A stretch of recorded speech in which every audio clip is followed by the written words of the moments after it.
Hey, what's going on, guys? Web here, bringing you a quick little video about dailies that you should be doing in old school RuneScape if you are currently an Iron Man. Now, these are all the dailies that I can possibly think of, and I'm pretty sure this probably has almost all the dailies available. If you guys do have any other dailies, I will add annotations and stuff like that. But these are pretty much everything that I could possibly think of to do basically every day. So this is like kind of just once you start to get into the habit of just doing this, like as soon as you wake up, it's really satisfying, and it's really easy to just kind of passively get things that are normally extremely tedious to get. So basically, I start out every day buying from different stores. At this point, I needed to get crafting up, so I was buying from the charter boats. I have a list in the description of good stores to buy from. Now, if you guys have any other stores that you think could be useful, go ahead and throw them in the comments. But those were every store that I could possibly think of that's really useful for an Iron Man. And basically, you just want to buy from those until the logout limit, or collect things until the logout limit, something like that, something tedious. And early in the morning, there's a lot less competition usually, so generally you can do that. You want to prioritize the PvP worlds and the skill total worlds if you have access to them, because those are always way less busy. So just do that to logout limit, and then after that, do the next thing, which is herb run. Now, I like to bring an herb sack. If you have one, definitely bring an herb sack, and I like to bring 2 different types of seeds. Now, obviously, I have 6 patches available to me. If you have less, then obviously, do the farm run the way that you want to. I mean, obviously, if you're not on lunars, don't bring lunar teleports. It's blah blah blah. But I like to prioritize 3 of my I bring like some high level seeds that I really want to not die, like snapdragons or something like that.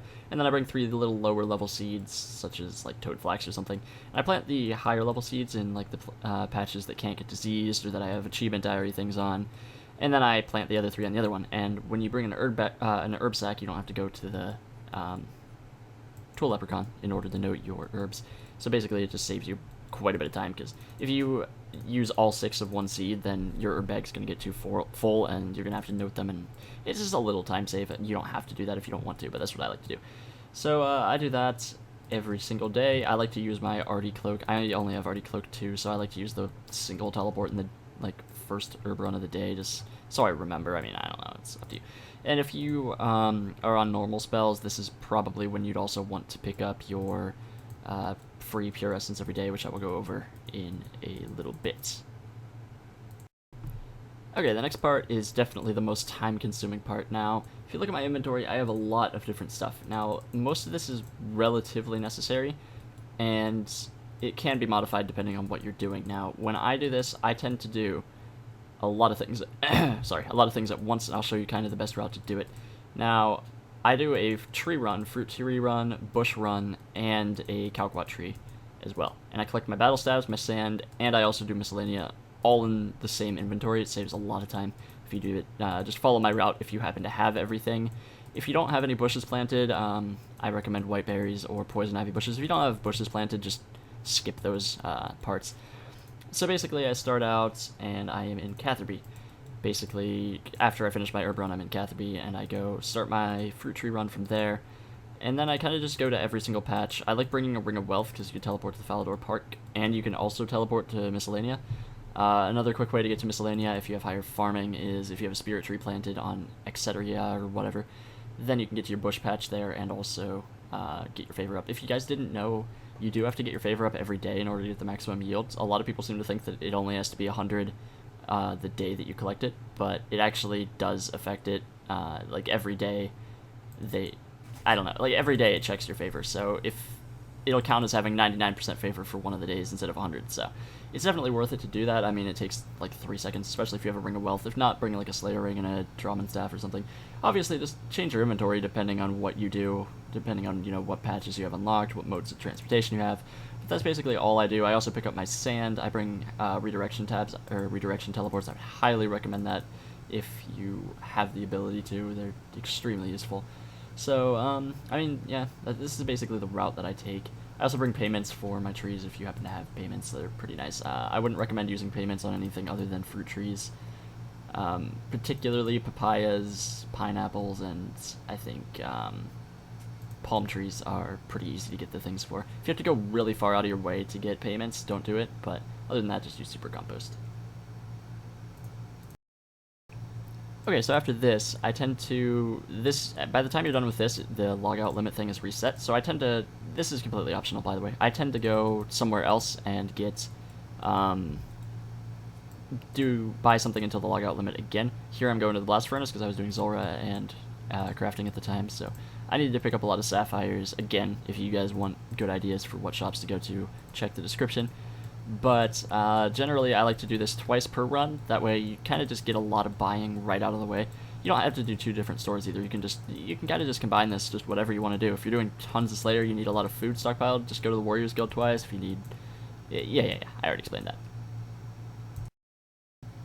Now, next up is kind of optional. If you have a gilded altar, this isn't super useful, but if you do not have a gilded altar, I would highly recommend doing this if you have the Moritania Diaries done. Now, a lot of people, they seem to think that the Ectophial daily isn't really worth doing. I generally think it is. It gives you quite a bit of prayer XP just kind of passively when you're, if you're doing Slayer and you have some Dragon Bones that you don't use too often because you don't have Gilded Altar. If you do this, it really does add up. I have the hard diaries completed, and I think it gives me about 10k prayer experience a day, which is really nice, especially if you don't have a Gilded Altar. It really does add up. So basically, I just teleport there, get my bones, and teleport straight to the Ectophial and worship them on the spot. That way you don't have to go to the bank and withdraw them later, at a later time. And then I teleport bank and do that twice. Now, if you don't have the hard diaries done, I think you can only do it once or something like that. I only started doing it when I had the hards, so. But yeah, you want to also bring a Ghost Beak Amulet or your Moritania legs, because that counts as a Ghost Beak Amulet, so that you can collect your tokens. It's also a good way to get tokens for the Bone Crusher, and like Elite Clues if you have to go to Dragon Tooth Island, all that good stuff. And then the final thing, which this is optional. I'm a higher level, I'm doing Zulrah and stuff, so I generally don't do this because it's not really worth my time. But if you're a lower level, this is very useful. You can go pick up your Flax from the Flax Keeper. This requires the Kandarin Diaries. It's definitely worth doing if you have a lower crafting level and you don't have access to Zulrah yet. And you can also pick up your Pure Essence in Ardun if you have the Ardun Diaries done. So those are basically all the dailies I can think of. Those are... generally that takes about an hour, and it's a little less than an hour, maybe. Yeah, it's actually about 20 minutes. I recorded it. How do I not know what time it is? The video tells me that it's 20 minutes. So it takes about 20 minutes every single day if you want to do this route for dailies. 20 minutes a day for all this stuff completed. It's like 100k farming XP. You get, like freaking 1,000. Not really, but you get like 100 things of whatever you choose to buy from stores. You get tons of, you get your Pure Essence, you get your battlestaves, you get all that stuff. So this is a good route that I've found. This is kind of the best route I've taken, or I've been able to find. If you guys have any like improvements, let me know yet again. But that's basically it, guys. Do your dailies, people.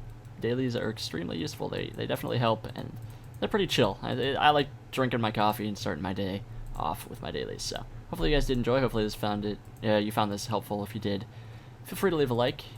Appreciate it, because I had to like actually edit a video for once, and that's like effort. So anyway, guys, hope you enjoyed, and I will see you guys later.